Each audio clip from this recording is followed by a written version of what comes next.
From hell they came 40 years ago in a small town in New Jersey called Lodi. It was there at the dawn of the punk movement in April 1977 that the Misfits were born. Taking for their name the title of Marilyn Monroe's final movie, they set out to make an impression. They wound up making history and creating a legacy that has truly withstood the test of time. Today, boasting a massive catalog of music old and new, and an influence felt around the world, the Misfits are generating more interest than ever before. From its inception, the Misfits were primal. Their music was aggressive, confrontational and dangerous with violent lyrics as seen through the eyes of a monster, coupled with timeless vocal melodies bred from 1950s rock and roll, immortalizing black and white B-horror films in their music. The Misfits developed a ghoulish and totally unique persona, from their handmade musical weapons to the stiletto hairstyle they called the devil lock. It was the early days of punk and they had created a rebellion all their own. 40 years on, the Misfits have endured hardcore's heyday as punk rock's Monster Squad, a band whose cult following a pseudo-secret coven known as the Fiend Club inspired them to continue to write, record and tour. These fiends, as their fans are known, which are still multiplying globally, go back now several generations and also includes many artists. In fact, bands across the spectrum of rock have offered their tribute by covering the band's material, including Guns N' Roses with the classic Misfits song Attitude, My Chemical Romance, who revisited the classic Astro Zombies for the soundtrack to Tony Hawk's American Wasteland video game, and Metallica, who covered no less than 3 Misfits songs on their double CD set Garage Days Revisited, while hailing the band as a key influence on their music. A tribute album entitled Violent World featured the likes of Prong, NoFX, and Sick of It All.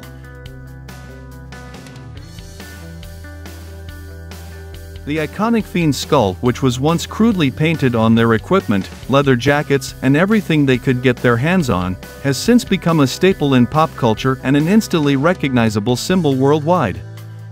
Highly collectible and sought after, Misfits memorabilia has appeared in films and on television and continues to be worn publicly by actors, musicians and athletes who acknowledge the band's cool factor.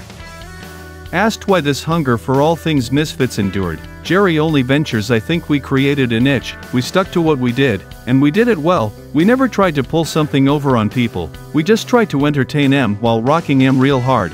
Besides, I think the love of the horror art form has endured." The impact of the Misfits and their music on pop culture has become a phenomenon in and of itself. After a split with former singer Glenn Danzig in the mid-1980s and a decade-long legal battle, the Misfits was resurrected by founding member Jerry Only, returning stronger than ever with their first album of new material, American Psycho. Released in 1997 on Geffen Records and debuting at 117 on Billboard's Top 200, the CD re-established the Misfits as one of the most aggressive and still relevant outfits in modern rock history. "It was great making a new record and getting back in touch with our fans," says Only. "Sticking to our punk roots, the longest song on the album is 3 minutes and 9 cuts are under 2. We still had the classic backup vocals, the 50s sounding chord progressions, the different beats, but the sound of our instrumentation was way better than what was possible when we started out." The music videos for American Psycho could be found topping the charts on music television outlets throughout the world, within the then uncharted territory of online entertainment, as well as on the big screen. Theatrical screenings ran in film festivals both in and outside the US, garnering Best of Fest nods as well as award nominations from the Horror Writers Association. The Misfits and their Fiend Club also became instrumental in petitioning for the release of the US classic movie Monsters stamp series, which among other of their heroes, featured Bela Lugosi as Dracula, Ben Chapman as the creature from the Black Lagoon, and of course Boris Karloff as Frankenstein. The Misfits' follow-up album Famous Monsters was released in 1999 on Roadrunner Records and went on to become one of the biggest selling titles ever for Roadrunner Japan, debuting at 138 on Billboard's Top 200. The supporting music video Scream was directed by George A. Romero, who offered his services in exchange for 2 original Misfits songs to be featured in his film Bruiser. Even the toy industry took notice, bestowing the honor of Action Figure of the Year to the 12 G.I. Joe-style Jerry Only action figure, which was released at that time. In the year 2000, the Misfits were named 91 in VH1's 100 Greatest Hard Rock Bands of All Time. Thematically, the band's music continued to focus on their time-honored fascination with vampires, monsters, and alien invasion. In 2003, the band released Misfits Project 1950. The album includes special guest appearances by Ronnie Spector, Blondie's Jimmy Destri, and many more, showcasing punk covers of 50s-era classics like This Magic Moment, Dream Lover, and Donna. Only who had the project in mind for many years, says the backbone of punk has always been the three-chord progression, which was ultimately inspired by classic rock and roll of the 1950s.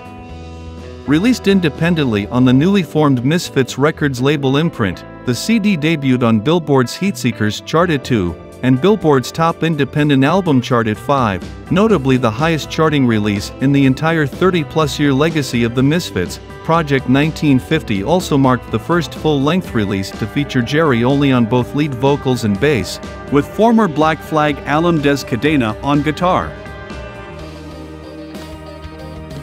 In 2011, the Fits returned with their first full-length release of all new, original material in nearly a decade, rooted in the horror and sci-fi themes their audience craves. The Devil's Reign showcases 16 fiendish, soon-to-be Misfits classics including Twilight of the Dead, Dark Shadows, Curse of the Mummy's Hand, and the title track The Devil's Reign. Produced by Ed Stasium, the album showcases a jaw-dropping, two-panel front-back cover painting featuring the rebirth of the band's iconic Fiend mascot in an epic setting rendered by Arthur Saddam. The packaging, designed to emulate a CD-sized gatefold LP, also features some incredible new Misfits portraits shot by the legendary Mick Rock. Rock's imagery has become part of the very fabric of rock and roll, having also served as an on-set photographer for cult movie classic The Rocky Horror Picture Show. Rock lends a perfectly suited eye to view the band's surrealistic and highly theatrical persona.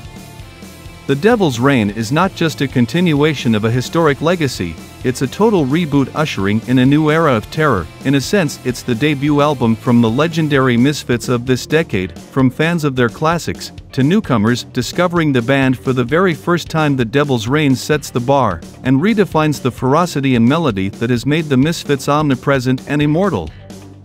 Today, the Misfits remain more aggressive, more topical, and more sought after than ever before. Led by founding member Jerry, the only consistent member since the band's inception in 1977 through all incarnations to present, the band continues to sell out shows and draw thousands of fans night after night around the globe. It is this inclusive approach and attitude of dedication and devotion to fans that have kept the group alive. Aside from an inventive approach to music and its intense and extraordinary visual presentation, the Misfits' all-encompassing and fierce DIY mentality continues to drive their efforts. From their compound in the far reaches of North Jersey, which includes a family-owned machine shop and, appropriately enough, a knife factory, they craft their own instruments, from their guitars, amps, and drums down to the studded leather straps and even their spike leather jackets. Creativity rules as they design and construct their own elaborate stage sets and wide array of infamous props. The Misfits have been preserved on determination, bound by unequaled loyalty to their fiends and the sheer will to survive. Misfits also recorded a music video for online casino Svenska Spel in 2014. One thing is certain, the Misfits are here to stay, and once again, every day is Halloween.